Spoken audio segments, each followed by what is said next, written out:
UGC आजकल बहुत चर्चा में चल रहा है। यूजीसी का नियम क्या है?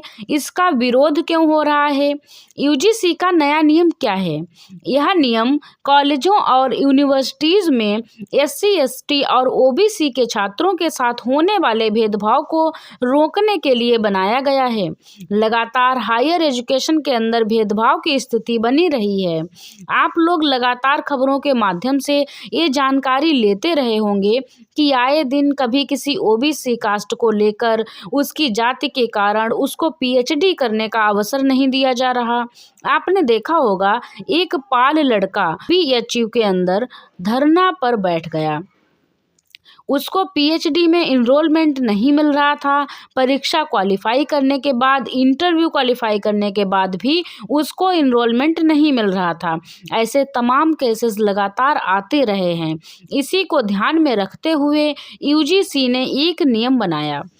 यह नियम कॉलेजों और यूनिवर्सिटीज़ में एससी, एसटी और ओबीसी के छात्रों के साथ होने वाले भेदभाव को रोकने के लिए बनाया गया है। इसका ढांचा कुछ इस प्रकार होगा। इक्विटी कमेटी होगी, इक्विटी स्क्वाड होगा और इक्विटी हेल्पलाइन नंबर होगा। हर कॉलेज में इसका गठन किया जाएगा। शिकायत क्या होगी? यदि कोई एससी, एसटी, ओबीसी छात्र शिकायत करता है कि उसके साथ जातिगत भेदभाव हुआ है, तो 24 घंटे में कमेटी को मिलना होगा। 7 से 15 दिनों में एक्शन लेना होगा। पनिशमेंट क्या हो सकती है? छात्र के लिए दोषी पाए जाने पर छात्र की डिग्री रोकी जा सकती है या उसे परीक्षाओं से वंचित किया जा सकता है। और संस्थान के लिए क्या पनिशमेंट होगी? यदि कॉलेज नियम नहीं मानता तो यूजीसी उसकी मान्यता रद्द कर सकता है या ग्रांट रोक सकता है। इसको क्यों लाना पड़ा? इस नियम को लाने के पीछे मुख्य कारण सुप्रीम कोर्ट का आदेश और कुछ पिछले वर्षों में हुए चर्चित मामले हैं। मुख्य कारण चर्चित मामले जैसे रोहित वेमुला 2016 और पायल तन्वी 2019। इन दोनों छात्रों की आत्महत्या के बाद यह मुद्दा उठा कि कैंपस में जातिगत भेदभाव होता है, जिसे रोकने के लिए सख्त कानून की जरूरत है। न्यायिक आदेश क्या था? सुप्रीम कोर्ट का निर्देश। सुप्रीम कोर्ट ने यूजीसी को निर्देश दिया था कि परिसरों में भेदभाव रोकने के लिए सख्त गाइडलाइंस बनाई जाएं। इसका विरोध क्यों हो रहा है? जनरल कैटेगरी और कई संगठनों द्वारा इसका भारी विरोध किया जा रहा है। विरोध के कारण क्या है? एक तरफा कानून।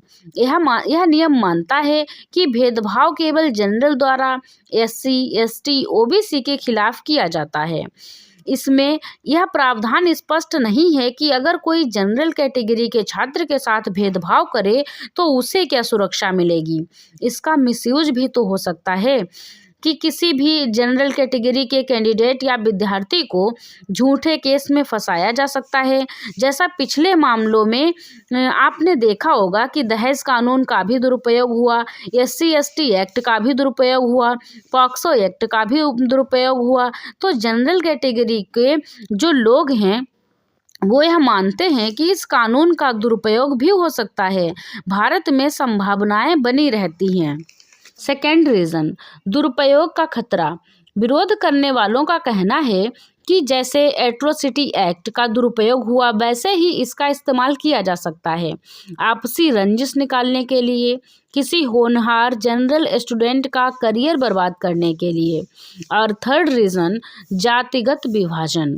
आलोचकों का मानना है कि यह नियम कैंपस के छात्रों को एक दूसरे के खिलाफ खड़ा कर देगा और गुटबाजी बढ़ाएगा।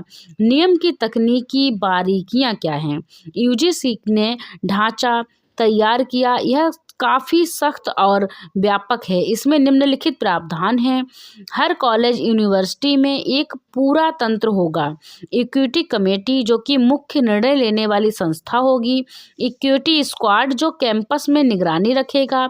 इक्विटी एम्बेसडर जो कि छात्रों के बीच चुने गए प्रतिनिधि होंगे, और इक्विटी हेल्पलाइन जो कि शिकायत दर्ज करने के लिए एक हेल्पलाइन नंबर होगा। और शिकायत और कार्यवाही की समय सीमा क्या होगी? शिकायत मिलने के बाद 24 घंटे के भीतर कमेटी की बैठक होनी चाहिए। 15 दिनों के अंदर कमेटी को अपनी रिपोर्ट देनी होगी और रिपोर्ट आने के 7 दिनों के भीतर एक्शन लिया जाना चाहिए। भेदभाव की परिभाषा क्या है? नियम में केवल प्रत्यक्ष भेदभाव को ही नहीं, अप्रत्यक्ष भेदभाव को भी शामिल किया गया है। इसका मतलब यह है कि अगर आपके किसी कार्य का इरादा भेदभाव का नहीं था, लेकिन सामने वाले को ऐसा महसूस हुआ या उस पर वैसा असर पड़ा, तो भी कार्यवाही हो सकती है। विरोध का गहरा कारण होगा रिवर्स डिस्क्रिमिनेशन का डर।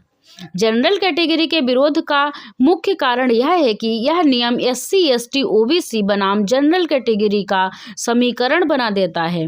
क्वेश्चन यह है, क्या यह सुनिश्चित किया जा सकता है कि OBC छात्र SC ST के साथ या SC का छात्र ST के साथ भेदभाव नहीं करेगा?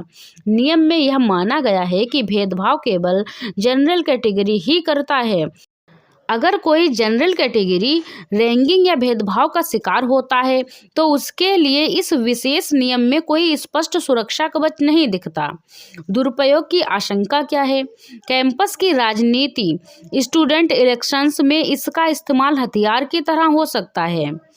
इसका उदाहरण यह है, अगर कोई छात्र मान लीजिए जनरल कैटेगरी का इलेक्शन में मजबूत है या पढ़ाई में टॉपर है, तो उसे गिराने के लिए विरोधी गुट सिर्फ एक शिकायत दर्ज कराकर उसकी डिग्री रुकवा सकते हैं या उसे सस्पेंड करवा सकते हैं। राजनीतिक मायने क्या हैं? यूपी चुनाव और वोट बैंक। यूपी में आगामी चुनाव को देखते हुए इसे लाया गया हो सकता है। सरकार जनरल वोट बैंक को फॉर ग्रांटेड ले रही है और OBC SC ST vote bank को साधने की कोशिश कर रही है। पहले भाजपा को जनरल की पार्टी कहा जाता था, लेकिन अब वह अपनी छवि बदलकर पिछड़ों और दलितों के हितैषी के रूप में दिखना चाहती है, भले ही इससे उसका पारंपरिक वोटर नाराज हो जाए। आपकी क्या राय है? कमेंट में ज़रूर बताएं और ऐसे ही लीगल अपडेट पाने के लिए हमारे चैनल को सब्सक्राइब करें। Thank you.